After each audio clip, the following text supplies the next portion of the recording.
nélkül azzal foglalkozol, ez meg elkezd szűkülni. Tehát az az érdekes, hogy a szabad akarat az így tud tágulni. Hogy mennél jobban figyelek a hatáskörön belüli részre, annál inkább tágul. Azért, mert az ember a dolgát csinálja, akkor? Így van, tehát az a jó fogaskerékké válik, ami által az ember esetében, tehát nagyon érdekes, hogy hogyan alakul a kapcsolatrendszered. Tehát, hogyha te a hatáskörödre kifejted a figyelmedet, vagyis figyelsz a gyerekedre, a szomszédra, azokra az emberekre, akikkel valós találkozásban vagy. Ha én figyelmet adok neked, akkor érdekes módon te vagyok hazamégy, és lehet, hogy szólsz a szomszédnak, hogy hú, de jó volt itt. Nőtt a hatásköröd. Következő alkalommal jön a szomszédod, és itt fog ülni. Nincs ellenhatás. Érted? De hogyha én itt nem veszek figyelembe senkit, csak amit én akarok mondani, tehát a hatásköröm egyre szűkül, hogy mekkora hülye volt ez, le se szart. És akkor nem, hogy a szomszédot hozom, én se jövök. És akkor így, de ez így működik a mindennapi életben a családtagjainkkal. Ha figyelmet adsz a hatáskörödben levő emberekre, áthívja a gyerek a barátait. És akkor már olyanra is tudsz hatni, akit eddig nem is láttál. És hogyha ez így bővül a hatás. És így szépen bővül, és a bővüléssel megjelenik az, hogy egyre nagyobb játékterem van ebben a szabad akarati dologban. Elkezdítés irányban meg pont fordítva. De ez is egy fontos szempont a betegségek vizsgálatánál, hogy a mai világ arra tanítja az embert, hogy a hatáskörön kívüli dolgokkal foglalkozzon. Kérdeztetek valamit? Kicsit ideig, de nem is annyira. Na mindegy, tényleg kíváncsi vagyok. Van egy ismerősöm, aki egyszerűen szerintem az anyukájának már nagyon rég el kellett volna hagyni a földisítőt, de a fiú annyira nem akarja hagyni, hogy meghalljon az anyukája, és szegényként most már szerintem nem emberi körülmények között él a magam. Befolyásolhatjuk még valakinek az itteni földi létét azáltal, hogy minden áron fogalkörömmel, de igen. akkor is ittatjuk és ott ezt, és azt kell... Igen, viszont ez is egy kettős játszma, mert a halál az minden esetben személyes döntés. Tehát a kamionos balesetnél is személyes döntés az én halálom. Meg itt is a személyes döntésem, hogy tehát lehet, hogy a gyermek foggalkörömmel itt tartja, de a mama dönt úgy, hogy nem megy el. De lehetek a saját szülővel, vagy akárkikre lelkileg terrorizálhatom én az, hogy jaj, anyu, ne hagyd itt meg, ha most mi a kérdés, hogy jogod van erre? Vagy... De igazán, ha nem történhet ilyen? Történik. Bőven. Viszont hogy fog, figyelj, az a kérdés, hogy fog a természet erre válaszolni, ha a mamának el kellett volna már menni. Úgy fog válaszolni, hogy a mamának az életkörülményei egyre taszítóbbak lesznek a mama számára. Tehát, hogy már egyre magatehetetlenebb, már felfekvése van, már maga alá piszkol, már a gyereknek kell mosdatni, fürdetni, ágytálazni, és egyre inkább olyanná teszi a körülményeit, hogy mindenkiben megszülessen az a belátás, hogy jobb lenne neki, ha elmenne. Még a gyereknek is. Odafenn mindig felmennek, beszélgetnek minden este, mama azt mondja, hogy mennék. A fiú meg nem menj, mert így szeretlek, úgy szeretlek. Oké. Mama azt mondja, hát nem, tudok-e téged tanítani? Rendben van, tanítanak. Akkor elkezdem lebontani az életem, hogy így vezesselek rá, hogy szülessen meg benned az, hogy jobb lenne, ha elmenne a mama. Érted? De ha például ez nem így történne, és nem érik ez így be a fizikai szinten, és meghal a mama, akkor még utána is itt fogja tartani. És még utána se tudja feldolgozni az elmenetelét, és stb. Tehát, hogy ez is egy érési folyamat, ami addig mehet, amíg a mamának a karmikus, a sorszerű szálaiban nem okoz fennakadást. És ezt a fennakadást a fia fogja megkapni utána? Nem. Mert hallottam arról, hogy nem. Az már lejárt az az az már az a büntetőgetős az egy korábbi törvénnyel volt. Most már ez nem. Igazán a karmának a mostani törvényszerűsége nagyon rugalmassá vált. Ez azt jelenti, hogy elvégzendő feladat van. És most már megengedettebb az, hogyha itt most a karma az, hogy tele van kővel az a rész, és ki kell onnan lapátolnom, én ha tudok segítséget kérni, és más segít a kilapátolásába, akkor a karmáján van figezve. Érted? Tehát most már ilyen besegítések is vannak. Tehát régen például csak családi és vérségi vonalon lehetett karmikus dolgokból ilyen átvállalásokat tenni. Mióta van ez a lehetőség? Krisztus óta. Igen. Tehát az vitte át ezt, hogy egymáson tudjunk úgy segíteni, hogy ne csak a vérségi vonalon áramoljon ez a szeretet minőség, hanem a mellettünk lévő emberrel. És Szóval a kollektív tudat. van. Tehát akkor most arról beszélünk, akkor viszont ezáltal vissza is tarthatjuk. Tehát a negatív karmát is ugyanúgy. Tehát nem csak segíthetünk, akkor ezáltal, így van. És most azt mondom, hogy itt úgy változott meg régen ez az adok-kapok, és addig jövünk lefelé, amíg fel nem ismerjük a kiixelést, hogy jó, tovább. Most meg úgy van, hogy ha én a másiknak a létében látok ilyet, akkor van egyfajta szabadságom, hogy belenyúlok, segítek. És ezt akár még odáig is elvihetem, hogy megfosztom a tapasztalástól, ami által sajnos nem segítettem. Én azt hiszem, de ezt is fel kell ismerni. Ez a túlzott segítséggel való karmikus megakasztás.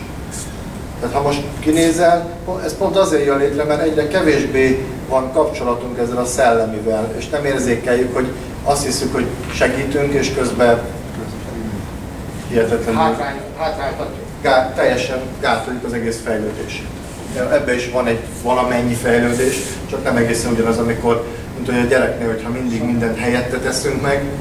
Hát ez megint olyan, hogy gyönyörűen mutatja a világ, ami ma van, meg hogy régebben mi volt, mutatja ezeket a betegség jelenségeket, hogy milyen szinten félrement mondjuk ez, mert például egy gyerek nevelésben a nagyszüleim vagy édesanyámnál, ahogy a nők viszonyultak a gyerekhez, tehát ott megvolt ez a jó határ, hogy tudom úgy támogatni a gyereket, hogy ne avatkozzak idő előtt be, abba, hogy ha elesik, feláll, megcsípik, stb.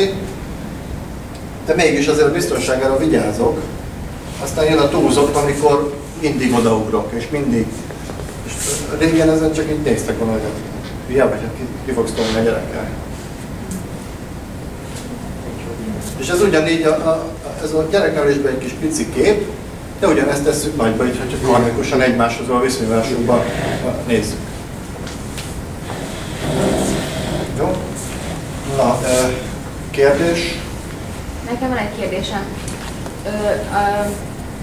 Azok az emberek, akik tudod, tehát akik ilyen moletteltek és dagadtábbak, és azt hiszem, úgy mondtad, hogy azt hiszik, hogy többre képesek. Igen. Valamint, hogy ezen a tájékon ugye menő azt hiszi, hogy többre képes, de igen, egy helytelen énkép. Tehát igazán a test, ezt, mi a kérdés? Ja, csak hogy elvel kicsit kifejteni, de ezt egy kicsit jobban, hogy akkor ők... Nézzük meg fiziológiásan, és hát ha az segít, hogy konkrétan ott a szöveti szinten mi történik. Tehát úgy tud zsír rakódni, hogy egyre ritkább az érhálózata. Tehát relatíve egymáshoz viszonyított erek, azok itt távolodnak. És a tudatunk csak azt képes jól érzékelni, ami érre át van hatva. Tehát két érszál között ott lesz egy zsírszövet, amiben egyre ritkább a vér. És a vér az maga az én hordozó a testbe.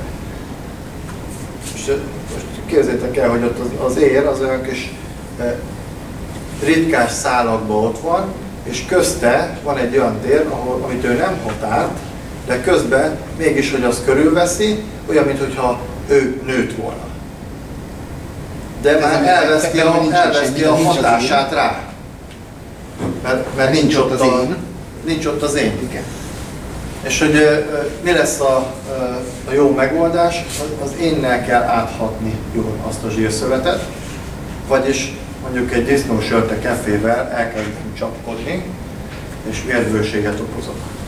És akkor lesznek még ilyen kis hajszálér szakadások is, kis véraláfutás, de oda, hogy beletolul a vér, és ha ott van egy ilyen hajszálér szakadás, az elsődleges törvény fel kell oszlatni, fel kell szívódnia, el kell tüntetni, de amíg vele foglalkozik, észreveszi a zsírszöveti részt is.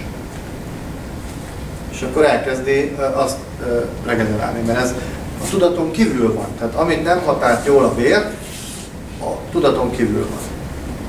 Tehát egy nagyon egyszerű dolog, hogy az idegrendszer és a vér összefüggése az idegi érzékelésnek a működésére.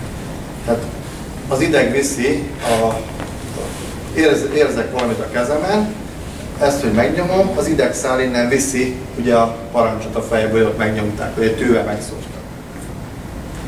Tényleg az idegszál viszi? Vagy egy összműködés? Tessék? Mondja. Van-e olyan helyzet, amikor az idegrendszer itt van, nem sérült, épp, és nem viszi a hírt? Ha nem sérült van az ideg, akkor az... El van zsibbadva a kéz. El van zsibbadva a kéz. Az elzsibbadás többfajta van. Az egyik, amikor az ideg nyomódik, és onnan van zsibbadás érzetem, de akkor az egy szálszerű. Vagy ha a keringést elnyomom, nem folyik a vér, és ott akkor ez kiesik a tudati részből. Meg lehet szurkálni, nyomkodni, és pedig az ideg benne van. Tehát az ideg ott van, és épp, és mégse képes arra, hogy vigye a parancsot a fejbe. Meg nincsen benne vér. Mert nincs vér. Tehát mert nincs vér, keringés még. Vér is van benne, áramlása nincsen. Mert úgyis el tudom szorítani, hogy itt marad vér. Csak a vér maga, az nem kapcsolódik a többihez. Jól. Hát ezt orvosokkal is átbeszéltük, és persze, megbeszéltük, hogy pedig ők se így tanulták. Hát ő is azt mondta, hogy az ideg viszi, ha kell. De ezen ugye elgondolkodtunk utána, hogy akkor most mi van? Mi az ideg akkor? Nem ességes? Az ideg az egy kinyúló érzékszervünk, amit használ a rendszer. De nem úgy, nem ő a működtető, ő a szerv, ami ha jól megkapja a kapcsolódást a vérárammal, akkor dolgozik, ha nem, akkor nem. Akkor nem képes a feladatát ellátni. A véroxigén nem működik. Hogy? A vér és oxigén nélkül nem működik. Nem funkcionál megfelelően. De itt egy másik dolog is van, hogy az idegrendszerben történik, tehát hogy működik maga a parancs továbbítás. Elektromos és vegyi úton. De elsősorban elektromos úton. És ez egy fontos dolog, hogy az elektromosság maga az azért nem tehát az már megint egy olyan energiaszint, amit úgy elég nehéz úgy megmagyarázni a testbe, hogy jön létre, mint jön létre. És közben még amellett, hogy elektromos áramfolyás van, miközben parancsot visz, információt visz, mert mondjuk az érzékelésnél akkor itt a tű megszúrja, mit visz? Tehát vagy mi viszi? Az viszi? Vagy ez kívül a gondolati testünkben áramlik fel? Mert elvileg az áram nem tud vinni. Minden sem De mégis azt mondják, hogy az elektromosság kapcsolja össze a két idegsejtet, tehát azt teszi meg azt, hogy a két idegsejt kommunikáljon egymással. Olyan, mint egy számítógép, hogy van áram, nincs áram. Ez már kétfajta parancs. És akkor ennek a megfelelő váltogatásából lesz valamilyen üzenet. Mit gondoltok a természetben, hol van ilyen? Az idegrendszernek mi felel meg? A világnak a levelén, ha megnézed, akkor az elektromosság ugye Minden lámpfolyók is ilyenek. Tessék? Pontosan az elektromosságot kell nézni, és az elektromosság honnan megy hova? A Földről megy fel. Hogy? Tehát nem fentről le. Tehát a Föld testébe cikáznak ezek az elektromosság dolgok. És akkor a másik érdekes dolog, hogy az elektromosságra azt mondják, hogy azt létrehozzuk. Hát, fiziket csak megtaláltuk, mint létre. de ez az, hogy még fizikusok is azt mondják, hogy nem tudják, hogy valóban hogy jön létre. Tehát hiába, oké, mágnes, motor, meg ez jó, de igen. Hát ez fizikus is azt mondja, hogy nem bizonyított, hogy az létrejön. Na hát a másik szemléletben azt mondják, akik ebbe az alternatív energia dolgokba foglalkoztak, hogy gyakorlatilag az elektromosság, az elektromos, tehát akár atomerőmű, hőerőmű, stb. Semmi más nem csinál, csak nagy mennyiségben kicsatolja a Földből. Tehát, hogy mint egy antenna rendszer, ami kiveszi. Most ennek azért van egy képletes üzenete, hogy a Föld idegrendszerét állandóan csapoljuk kifelé. És ezt mi használjuk valamire, de nincs visszacsatolás. És akkor olyan, mintha most képzelj, ilyen lények rátapadnak a testedre, és így rángatják így az idegrendszeret, és így lopkodják belőle az elektromos áramot. És felhasználja a saját valamiére. De akkor erre hogy fog reagálni a Föld? Hát úgy, ahogy reagál most ott. Tehát, hogy ez nagyon-nagyon fontos dolog, mert igen ám, de közben az emberiségre, ha ránézünk, nagyon nagy bajok vannak idegrendszeri szempontból. Tehát hihetetlenül megváltoztak az ember idegrendszeri megbetegedései. Meg összejön kapcsolatban. Persze. Pontosan azért, hogy ahogy bánunk vele, az emberi idegrendszerben ugyanazok zajlanak ebbe az elektromos kapcsolódásokban, mert ez az bennünk lévő áram, ez nem bennünk termelődik, hanem pontosan a Földhöz való kapcsolódásunkból használjuk mi is. Rosszul. Hát, nem. Talán igen, talán nem. Minden esetben az a lényeg, hogy és akkor az ember manipulációjában, vagy az emberre való hatásban az egyik legegyszerűbb dolog a terekkel, a mágneses terekkel való idegrehatás, vagy a rezgésekkel, és pontosan ugye megint csak az elektromosságon keresztül. Na ez az a betegítő dolog, ami most a gyermekvilágot nagyon súlyosan érinti. És hihetetlenül felszaporodtak az idegrendszeri megbetegedések a gyerekeknek. Amit nem tudják már, hogy palástolják fejlődési rendellenségek. Vagy éppen hiperaktivitás, és egyre inkább tolják a leszedáló gyógyszereket a gyerekeknek. Holott arról van szó, hogy ezekkel a környezeti hatásokkal az idegrendszer állandóan ingerelve van. Állandóan bombáz. Mit tehetem? Már Szerintem majd ezt így... Nyugatiba hajléktalan ember, soha nem felejtem el 15 évvel ezelőtt, egy hajléktalan embernek volt egy weboldala, és ő egy ilyen fémsakkában járkált az ember, és mindenki rögött rajta. De elolvastam a weboldalát, és ő erről írt 15 évvel ezelőtt, hogy ő végül is leblokkolta, ahogy ő meg ő rá. Mit tehetünk, ez egy nagyon fontos dolog, hogy elbújni, leárnyékolni nem fogjuk tudni. Tehát vagy belülről egy olyan spirituális iskolázást csinálunk magunknak, hogy ennek a hatása alól kikerüljön az ember, vagy ki leszünk szolgáltatva ennek. Ez a magasabb rezgésnek felel meg? Hát úgy is fogalmazhatunk, hogy magasabb rezgés. Én ezt holnap esetleg bővebben kibontom, csak ma ebben szerintem ne vágjunk bele, hanem akkor legyen az, hogy holnap ez a mit tehetünk egyénileg, és akkor úgy, hogy nem elméletileg, hanem gyakorlatilag.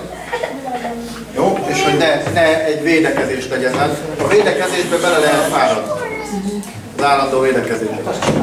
És egy idő után elalszik az éberségünk. Tehát az állandóan védekező, Az elfásult. az a baj, hogy még az is benne van, hogy az állandó védekezéssel azt a szuggesztiót viszem ki, hogy a másik erős. Igen, persze. És hát a létezését támogatom. Így van. Tehát tök mindegy, hogyha ő nem ér hozzám és nem csinál semmit, de én olyat állandóan ezért kétszer akkora kerítést építek, 5 kutyát veszek, ezért ő így is jó van. Hát persze. Oké, hát nem kell, hogy piszkáljalak, itt piszkálod magad eleget azzal, hogy védekezel. De ez nagyon fontos, hogy figyeljétek meg, hogy ugyanígy a betegségnél nincs ilyen, hogy állandóan védekezünk. Hát ugyanezt tesszük, hogy mit toljuk bele az erőt. Sőt, ma már betegség megelőző, védekezzé, hogy nem, hogy majd valamikor... Előzzük meg. Igen. ez a hátamon felálasztja az előzőkmektől, mint én nem akarok semmit megelőzni, én ott fut előttem a betegségemet közben meg. De van neked lakásinsurendszer, meg kocsi insurendszer, meg ez nincs, hall, ugye? Igen? Hát akkor ugyanezt az életet csináljuk mi is. Hát, hogy biztosítunk magunkat. De pont arról Én beszélünk, nem így gondolom, hogy én nem félelemből, megelőzésből teszem, én élem az életemet azokkal a szükségleteimmel, amit én úgy döntök, hogy az az én szükségletem. De az, hogy ez áthatja félelem vagy nem, az a lényeg. Tehát én nem azért élek a házban, mert félek. Nem azért van kocsim, mert félek. Azért van kocsim, mert használni akarom valamit. Azért van házam, mert lakok benne. De én ez a házkérdés nagyon jó, mert én elég végletes tudok lenni ebbe. Tehát én el vagyok egy Jurtában. Minden férfi. Pokrócon, földön is, meg jurta se kell. Vagy szőnyegen. Pont Magfalván én speciál ezért beszoktam. Pont arról beszélünk is, hogy ez az elengedésről, mert semmit nem engedünk el magunkra, mert hozzászoktunk a kocsihoz, a lakáshoz, a költött káposztát. Miért? Mert De meg lehet engedni. Én már megveszem a biciklivel. Akkor csapjuk át megbeszélésbe. Tehát én lezártam, amit már akartam, jó? És akkor holnap folytatjuk. Ezt tettünk esetleg arról, hogy mondjuk én mit tehetek a diákjaimért. Feltétlenül, azzal a feltétellel, ha körbeülünk és nem egymásnak hátra. Tehát úgy nem akarok beszélgetni, hogy veled beszélgetni is te hátra vagy neki. Hogy akkor gyertek. Lehet akkor egy 5 perc főségszünet, aztán aki nem fogok körbe szólni mindenkit, hanem majd elkezdünk 5 percre beszélgetni, akinek kedve van jön. néztem. Jó?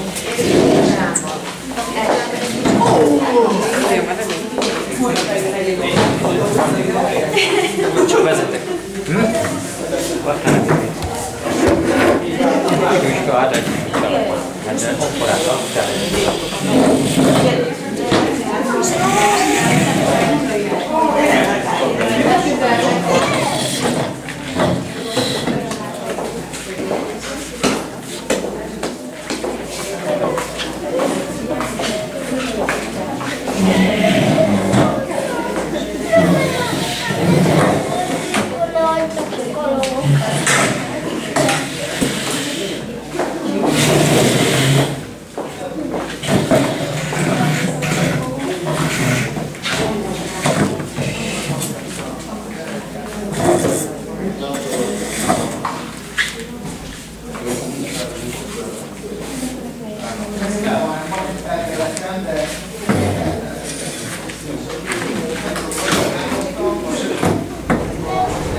Hát ez meg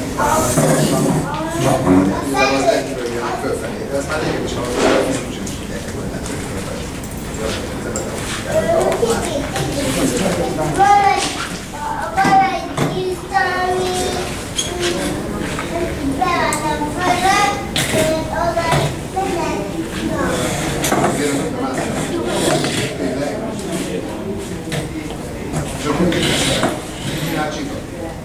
Hallod? Hallod? Hallod? Hallod? Hallod? Hallod?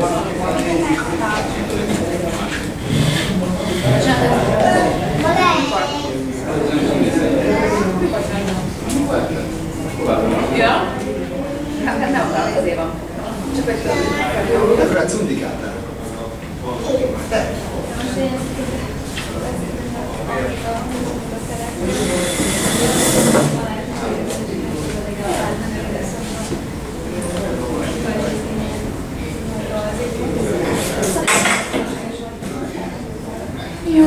Na pontosan erre szoktam, te. Na persze. Akkor a mérdés van. Másik két működik.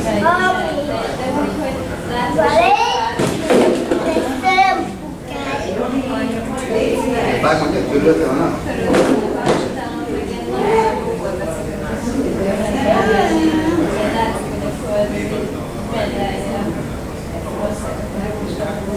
Jó kis tó lesz? Igaz? Jó kis tó lesz? Felkelni, jó kis tó lesz az erdő. Jó kis tó. Szépen sok vízzel.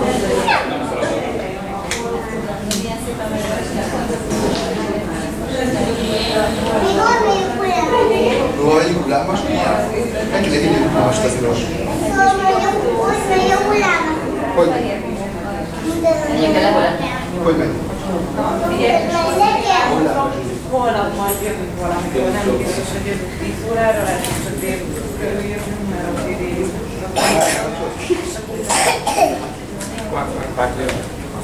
Hol szokott is valamit? Szerintem nem kell. Nem lehet.